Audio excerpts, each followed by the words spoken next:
hundreds of these talks. Particularly in the next series, we're going to talk about anatomy and physiology. Next week, we're going to talk about the health of the feet, which is vital. Okay, because that means that we can move. Then we're going to talk about brain health and heart health and lung health and digestion. What you're going to find out is that diseases that you're being told exist don't actually exist. What is high blood pressure a clue to a problem or a problem? It's not even a problem. Okay, you're going to find out that diabetes doesn't actually weigh anything outside of the body. That all of these conditions come from deficiency or toxicity. And thought can be toxic. Thought can be toxic. Now, I mean, you know the story of surgery, chemotherapy, and radiation. When we talk about cancer, we're going to talk about this in September, you're going to find out that the certain therapies that are chosen aren't effective in correcting the problem. I mean, you know about the 1300s. You know the Black Plague. You know a lot of people died, right? Okay, you've heard that before? Did you know that the wealthy died faster than the poor? Yes. Why? Because they had great medical care. No, I'm serious. See, they were able to afford the physicians. See, at the time, the thought was that disease came from sin or evil spirits, and they practiced a thousand-year-old therapy where they would actually take the bad blood out, okay, and drain the bad blood out, and then that was an art, by the way. That was hard to do, to not create a huge infection. And then if you were really, really wealthy, they gave you quicksilver. This was like a magical thing.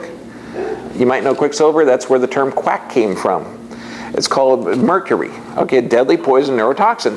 So they got their blood drained, they weakened themselves, they were told to stay in a dark room.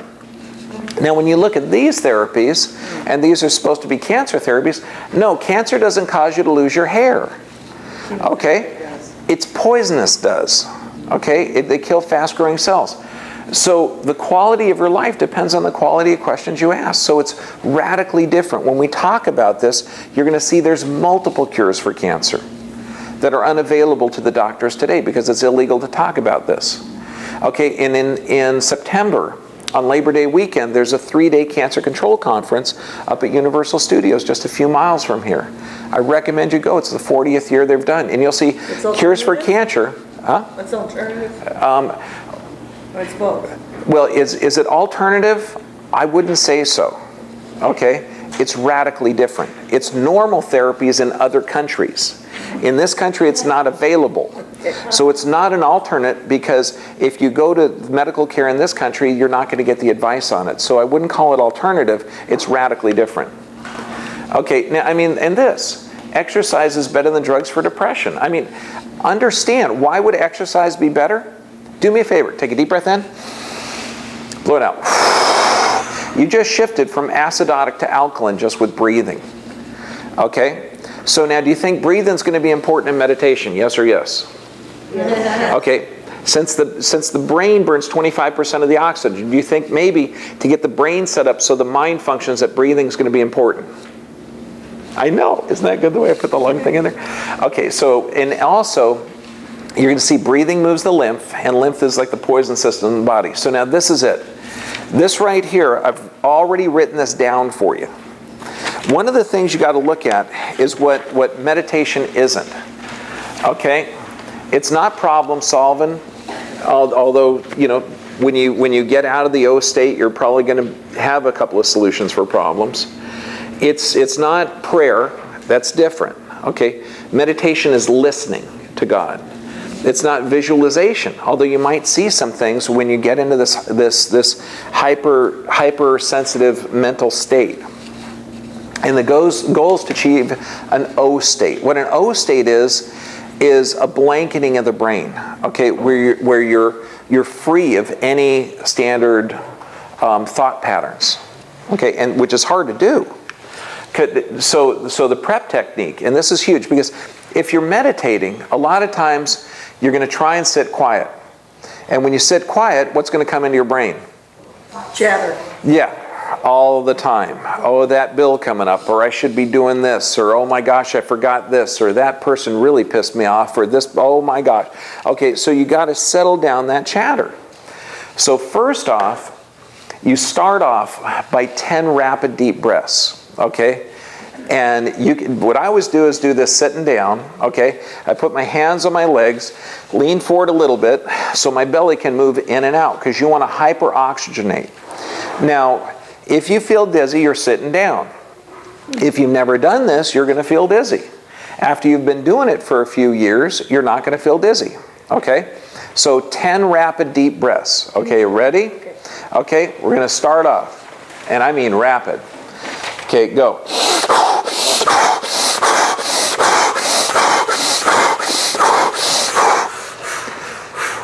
I know. Isn't that cool? Huh? You did 8. I wasn't counting. Okay. Okay, 10. Okay. So what that does, that hyperoxygenates. Now, if you, oh yeah, it's a rush. Yeah, to heck with oxygen bars. Okay, now, you rub your hands together, because are your cells mainly energy? Yes. Yeah, they absolutely are. And what you're doing, you're exciting the cells, you're also exciting your nervous system. So this is giving you something more to focus. Now, what they say is every executive, everybody that's connected to the source does this. And you can actually feel the energy like that. You can feel it increase and decrease. And what you do is you put it out, because we're all part of the same energy. Okay, when I'm meditating, I do this. And then you put it right back into you. Now, what's more important than ever is you're related to me. Okay, but a lot of people don't understand that self-love is important. Okay, so you say, I love you, and you're talking to yourself. Because by gosh, if you love yourself, there's no better way to start a meditation, to understand that you are loved even by yourself. Okay, I know it's crazy. I know. I love me too. And then, okay, now there's a lot of different techniques. This one happens to come from Tibet. Have you ever put a little kid in a car seat? They go to sleep. They go to sleep like immediately, right? Okay. Well, that's because they get in tune with this rhythm. They get that vibration, and that vibration tends to focus them. Also, if you've been driving down the road, okay, all of a sudden you realize you're like 5 miles further than you thought you were. That's because under rhythmic images or rhythmic thoughts or rhythm, okay, your brain goes into what's called a beta wave state. It's almost like a state of hypnosis. Now, what you're looking for is when you're doing the Om, okay, and it's just to create a vibration in your chest that gives you something to focus. A word may come into you, okay, and that's going to be one of your focus patterns, because if you have specific focus patterns during meditation, you get those thoughts coming in like school and work and family and everything. This way you're going to just put it on a shelf and not get to it, because you're going to have the word. You're going to have some tools, some techniques to get to that zero state. Okay, does that make sense?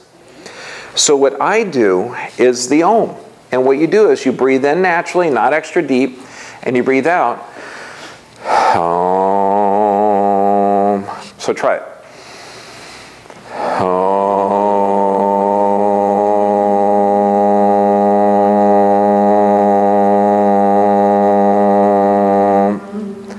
And you can do that for 3 to 5 minutes. Some people will get, I know, it felt kind of good, didn't it? I know. It's more fun when you do it together. It really is.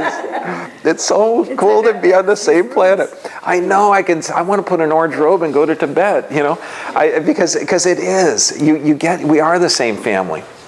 Now there's certain things, okay, when you're meditating, okay? Ideally, you're either sitting on the ground or your feet are on the ground, okay? Generally, your eyes are closed, okay? And the best position is, and there's a lot of techniques. I'm just telling you one, is your tongue is on the roof of your mouth, which won't restrict breathing, but it gives something for your tongue to do. Your eyeballs are looking up and in about a foot away, and it's called like the third eye. But if you also look at this, they're also parts of the nervous system. Okay, so have you ever seen an autistic kid? You know what they're going to do? They don't look at you straight. They look at you like this. Okay, that's because slight increase has a massive afferentation or sensory input to the brain. So what we want to do is get your brain focused. Okay, so what you do is when your eyes are closed, you're looking at a point right about here, slightly up and about a foot in front of your face. Okay, you're breathing in through the nose and out through the mouth. So this way, you have certain things that you're going to do. And then When you're doing that Om, you come up with one word. Now it might be something odd, something like work, something like love, something like joy. Okay? One syllable? It generally a one syllable, but there's no rules to it. See, you're connecting to an energy that we're all composed of. Okay, so don't be restrictive. One syllable works a lot easier.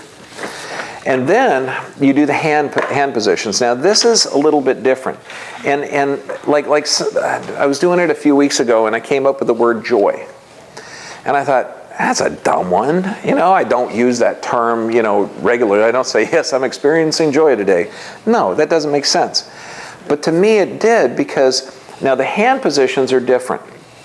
Now imagine I'm sitting on the ground, okay? Left hand's touching the ground, right hand's up. And when your hands go through these positions, you say the word. And this is another word that you can use to get you back to that Om state. Okay, so it's integrity. And so all of a sudden that word joy made sense. Joy with integrity. Oh, now I get it. Okay. Joy with balance. Okay. Joy with courage. And joy with love. Oh my God, that makes so much sense. And you can hold these hand positions however long that you need to. Okay? I mean, I learned this in a group of about 50 people, and we were together for 5 days at this torturous event. And I mean, some people will hold it for a few seconds, some people will hold it for a minute, and some people you can meditate for between 5 and between 20 minutes to a half hour. I mean, it's totally up to you to stay in that O state. Okay, and you'll feel when you're done or when you're not.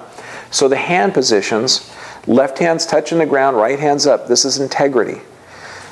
Okay, this is balance. The right hand over the heart and the left one on top. This is courage. And then affirmations. Okay, so after you meditate, so when you meditate, you're going for the Om state. You use the deep breathing to start, the hand rubbing to stimulate it. Your eye positions are going to be up and in. Your tongue's going to be on the roof of your mouth. Okay? And all of this is to get in the state. And I wrote it down exactly here. Now there's certain things that are going to interrupt your Om state, your zero state, because that's what you're going for. You may get some visions, you may get some visualizations, but that's not what you're going for. You're going to blank your mind out. Now, I get now into the zero state, okay, where my mind's completely blank. I know you might be thinking, well, yeah, you're a guy. You're supposed to be blank. No, I get to that state within about a minute to 2 minutes. And I'll meditate like 2-3 minutes at the middle of the day or the end of the day, and I see a tremendous amount of people. And the other day, I just had a patient who had a very, very tough time with her family. One of her relatives actually committed a crime, and a horrible crime. And she was feeling very, very guilty and frustrated. And it was really, it just set me in a wrong mental state. So I had to go back in there, and I just had to get energized. So I sat down for a few minutes, and then I was able to come out and not just communicate with her, but I got to tell you, the words were coming out of my mouth weren't my words. They were way smarter. Okay, so we're all connected to the same energy, and this is what it does. So the more practice you get with actual meditation, the more you're going to get connected with the energy that runs our planet. Does that make sense? Now these are things that'll not going to stop the energy, they're going to poison your brain. If you buy a packaged food with anything that has these ingredients, okay, these are central nervous toxins which will damage the brain. So if you go up and you get that health foods bar from Kellogg's and it says natural flavorings, you understand that's got MSG. If it's got soy protein isolate, that's actually poisonous stuff. Okay, so this will all damage your brain. I just had one gal, the most medications I've ever seen in one human being, 40 medications. And I gave her a sheet and I said, well, you can't have Splenda. I can't have Splenda? That's my favorite. Well, if you want joint pain, no, I'm taking 4 medications for joint pain. I understand. Okay? Okay. And then affirmations. Okay, this is huge.